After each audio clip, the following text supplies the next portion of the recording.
It's news time. Information is power. Be correct. 5 important things Buhari did for Igbos in the southeast. President Muhammadu Buhari is one of the Nigeria's most capable leaders that Igbos have benefited much from his government. Here are 5 things that the public analyst writes about what Buhari has done for Igbos in the southeast. 1. Nnamdi Azikiwe mausoleum was completed by the Buhari regime. Buhari completed the Nnamdi Azikiwe mausoleum, which was left unfinished for many years prior to the presidency before Muhammadu Buhari. The project was restarted by Buhari's government in 2016 and it was finished in 2018. The southeast was developed under Buhari administration. Many road projects in the region were also awarded by his administration. 2. Investments in social and job creation programs. In all the 5 southeast states, there were over 68,000 N-Power recipients and the school feeding program has begun in all of them. Igbos in the southeast were given jobs by Buhari's government. His government awarded numerous grants to the Igbo people. The Buhari's government energizing program in Anambra State, the Federal University, Ndufu Alikwe Ikwo Ebonyi and Nnamdi Azikiwe University Oka campus were both electrified. For these universities, the program provided an independent power plants as well as street lighting. 4. The FMCU medical project was awarded by Buhari. The Diagnostic Center at the Federal Medical Center, Umahia, FMCU project was awarded by President Muhammadu Buhari's administration. 5. Buhari has helped to alleviate insecurity in Igbo land. President Muhammadu Buhari has reduced insecurity in Igbo land, and it can't be denied that things had actually been considerably better in the southeast compared to how it was before. Buhari regime got for the military, and this is a very sophisticated weapon that would actually foster the military in fighting against terrorism in the country. However, the spiritual director of Adoration Ministry, Enugu, known to be a very prophetic, renowned prophet of God that prophesies things, has said that Buhari needs to, reorientate himself and start investing more and using the cash to build more industries rather than these fight weapons, because Nigeria would actually be on its knees if care is not taken, and that this military equipment will be used against us. Also, this is at the time that the ESN members allegedly wrote a letter to the community people to tell them to stay at home and not obey the federal government.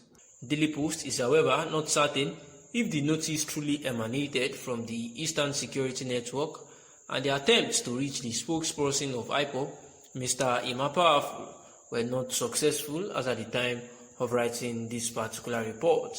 And here is the news yet again, that it was said that some Eastern Security Network operatives actually sent a note to the Ukulu community addressing them and warning them that they are actually disobeying their sit-at-home exercise declared by the group, saying that very soon they are going to cry Adainun, saying that they are watching them if they refuse to comply with the sit-at-home order and they continue to obey the dead Nigeria, and therefore telling them that from on Monday upwards that they should dare disobey again, that they will have themselves to be blamed, that the Eastern Security Network people are after them. And this was after the Imapafu, the Media and Public Secretary, had actually said that there is nothing like sit-at-home orders again, and that anybody doing this is just doing that to, blackmail them, and therefore they are going to catch up with anyone perpetrating this evil act in the name of the IPOB or ESN groups. The ESN Tochukwu Ikenganya, the Anambra State Police Command PPRO, actually said that the Commissioner of Police, CP Echen Iwuru, has said that they have actually sent every security agencies to guard the place, appealing to the residents to give them credible information that are needed to identify the bad elements. And this is at the time that the North are actually saying that they do not want to coexist with the South region, and that is quite because of the atrocities going on there, such as this. The coalition of northern groups, CNG, has disclosed that the North is tired of living with the southeastern part of Nigeria in the same country. The group stated that the assassination of Gulag was a plan by the Southerners to replicate what led to the Civil War, therefore coexist with them, that they will no longer work. This was disclosed by CNG spokesman Abdulaziz Sulaiman, who said that the current insecurity in the southeast, particularly the elimination of the northerners in the region, is funded by Igbo society both at home and in diaspora. He said violent rascality by the indigenous people of Biafra, the ESN, and other assortments of armed Igbo gangs is funded, fully supported and emboldened by every component of the Igbo society at home and in diaspora. The CNG considers it an insult to our collective sensibilities and ordinary rules of decency to expect other parts of the country, particularly the North, to continue to coexist as one country with the Igbo as federating partners.